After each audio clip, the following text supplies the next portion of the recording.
नमस्कार जी, मैं मूल शंकर गौड़ ऋषिकेश से। ये बैराज का एरिया पड़ता है। मैं पहले भी दिखा चुका हूँ इसको। पानी काफ़ी आया हुआ है, बहुत ज़्यादा पानी आया हुआ है और यहाँ के रहने वाले तो अब भी बता रहे हैं ये कम है, कहीं ना कहीं कम है। तो इसका मतलब बारिश और होगी। रात को काफ़ी पानी चढ़ जाता है। ये पैड़ियाँ दिखाई दे रही हैं, इससे ऊपर आ जाता बताया। ऊपर वहाँ पे बैराज के पास देखो निशान सा लग रहा है, वहाँ तक वो पानी आ जाता है और बैराज से पानी छोड़ा जा रहा है बरोबर। अगर नहीं छोड़ा जाएगा तो बहुत सा पानी इकट्ठा हो जाएगा।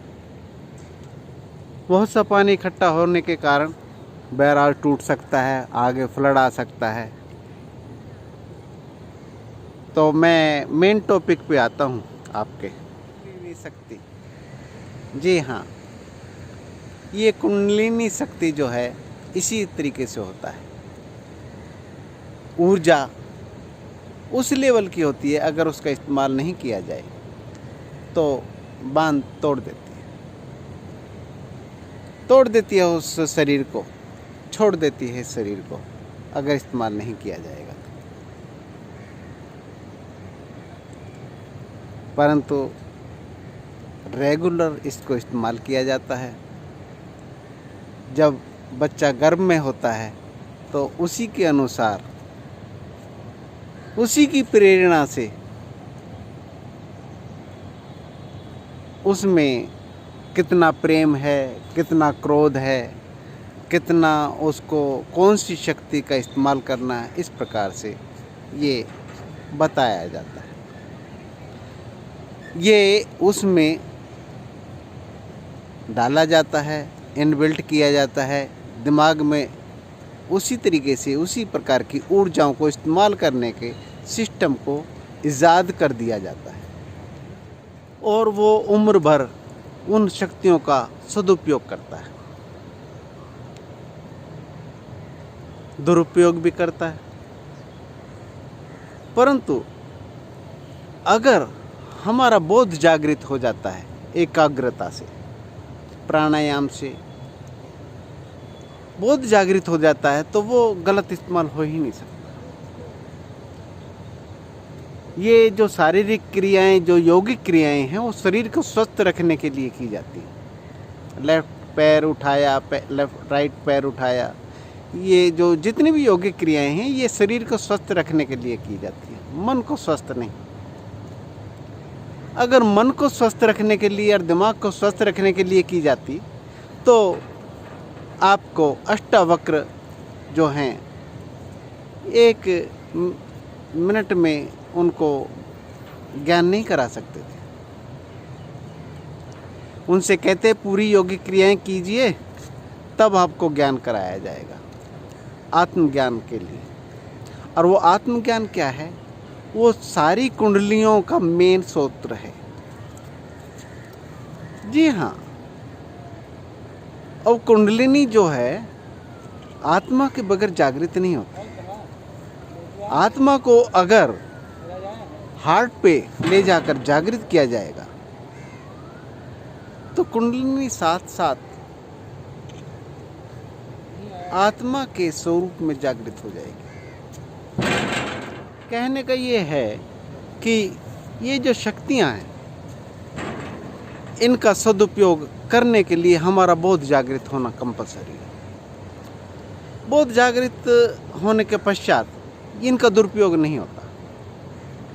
जिस प्रकार से गंगा जी का दुरुपयोग नहीं होता और बांध बनाकर उसको बिजली में परिवर्तित किया जाता है, छोटी छोटी नदियां निकाल दी जाती हैं, इसी प्रकार से हमारी जो चक्र हैं, इनको सदुपयोग किया जा सकता है और सदुपयोग ऑटोमेटिक हो भी रहा है, होता है। अगर आप नहीं करेंगे तब भी होता है, क्योंकि वह चक्र कुछ ज़्यादा ही हिल रहा है जिस पे मैं खड़ा हूँ। तो ये जो चक्र है ये तो हमेशा ही साथ देता है, और इसको पूर्ण रूप से जागृत करना है तो आपकी रिक्वायरमेंट कैसी है वो देखना ही है। आपका स्वभाव कैसा है, आपका नेचर कैसा है, यह है जितनी भी ये कुंडलियाँ हैं सबके अपने अपने कार्य होते हैं। जैसे हृदय पे ध्यान रखेंगे तो प्रेम जागृत हो जाएगा, भ्रिकुटी में ध्यान रखेंगे तो ज्ञान जागृत हो जाएगा, नाभि प्रदेश में जागृत रखेंगे तो ऊर्जा जागृत हो जाएगी। तो ऊर्जा तो खैर सब में है, परंतु आपको किस चीज़ की रिक्वायरमेंट है उसके अनुसार वो जागृत की जाएगी। उसी तरीके से ये जागृत की जा सकती है जिस प्रकार से आपकी रिक्वायरमेंट है, जो शरीर की रिक्वायरमेंट है वो।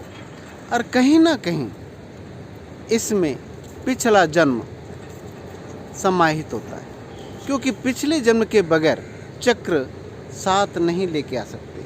और ऐसा नहीं है अगर कोई जीव चाहे तो मैं चक्र लेके साथ नहीं जाऊंगा, मैं मरूंगा नहीं, मरने से पहले मैं चक्र यहीं छोड़ जाऊंगा, तो ऐसा नहीं है। वो शरीर तक ही सीमित है। फिर उसका ज्ञान जो है आत्मस्वरूप वो चक्र साथ लेके ही जाता है। इसलिए उसने पिछले जन्म में उसने किस प्रकार से अपने शरीर को छोड़ा है और उसी तरीके से वो अगला शरीर धारण करता है। यहाँ तक कि योनियाँ भी, वो कौन सी योनि में जा रहा है, शुक्र योनि में जा रहा है, स्वान में, मतलब कुल बदलता है, इसको कुल भी बोलते हैं। तो मैं आपसे यही कहना चाहूँगा कि अगर चक्रों के ध्यान किया जाए तो चक्र जागृत हो जाते हैं। और भी बहुत से तरीके हैं इनको जागृत करने के। डॉक्टर बनते हैं या इंजीनियर बनते हैं, वो कहीं ना कहीं उस ऊर्जा का उपयोग करते हैं। जी हाँ, पर उनको पता नहीं होता। जैसे कि रामानुज को नहीं पता था। रामानुज ने कैम्ब्रिज यूनिवर्सिटी में, आज भी उनकी थ्योरी पेंडिंग पड़ी है। उसका बेसिक कारण है कि उनको खुद नहीं पता था कि ये चक्र जागृत हो गया, और वो चक्र इतना इस लेवल पे जागृत था कि उस ऊर्जा को ज़्यादा समय तक फिर नहीं संभाला जाता, और उसके लिए शरीर कोई ज़्यादा महत्वपूर्ण नहीं होता। क्योंकि बहुत से कहते हैं कि इसने अपनी पूरी ज़िंदगी जी ली, थोड़ी सी उम्र में ही पूरी ज़िंदगी जी ली। इसी प्रकार से वो जो आनंद विभोर जो होना है ना कहीं वो चक्र के द्वारा ही हुआ जाता है, और वो चक्र ही आत्मा का दर्शन कराते हैं। वो विंडो है। मैंने बताया था 5 ज्ञान इंद्रिय भी विंडो हैं। जी हाँ, 5 ज्ञान इंद्रिय भी विंडो हैं, और 6 चक्र हमारे शरीर में बताए हैं। तो वो 6th सेंस जो है वो भी एक विंडो ही है आत्मा को जानने के लिए। आप शक्तियों पर रुक गए तो शक्तियाँ मिल जाएंगी। आत्मा स्वरूप अगर जानना चाहते हैं तो आत्मा जान लेंगे। जिस प्रकार से अब बिजली बनाने के लिए गंगा जी को रोक दो, और बिजली के उत्पादन के लिए और नदियाँ निकाल दो, और लगा दो राउटर वगैरह, जो भी लगता है, जो भी मशीनरी लगती है, उसमें पूर्ण रूप से बिजली भी उत्पादन कर सकते हैं। परंतु अगर फ्लड आता है तो आपको ये खोलने ही पड़ेंगे। हाँ, ये फ्लड कभी कभी आता है, अकस्मात आता है, और ये कहीं ना कहीं हमारे पिछले जन्म से संबंधित होता है कि अगर शरीर में एकदम से ज्ञान हो जाए, एकदम से ये घटना घटती हैं। बहुत से रामानुज के साथ घटी हैं, और भी हैं महानुभाव जो उनके साथ भी घटी हैं। जैसे कबीर थे, और तिलक थे, रविंद्रनाथ टैगोर थे, इनके साथ घटी। जी हाँ, कोई गिरा, चोट लगी, उठा, उसको कुछ न कुछ और मिलने लग गया। हाँ, आज साइंस अचंभित है यह जानकर कि एक गिर गया और उसको ऐसा लगा जैसे मुझे रेडियो की ध्वनि सुनाई दे रही है, और रेडियो चलाया गया तो वही जो गाना वो बता रहा था वही चल रहा था।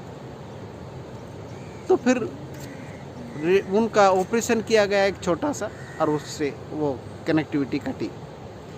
तो कहीं ना कहीं संभावना है हम समाज में रहते हुए भी इन चक्रों को उपयोग कर सकते हैं, और मैं समझता हूँ कि यही सदुपयोग, इसका उपयोग किया जाए।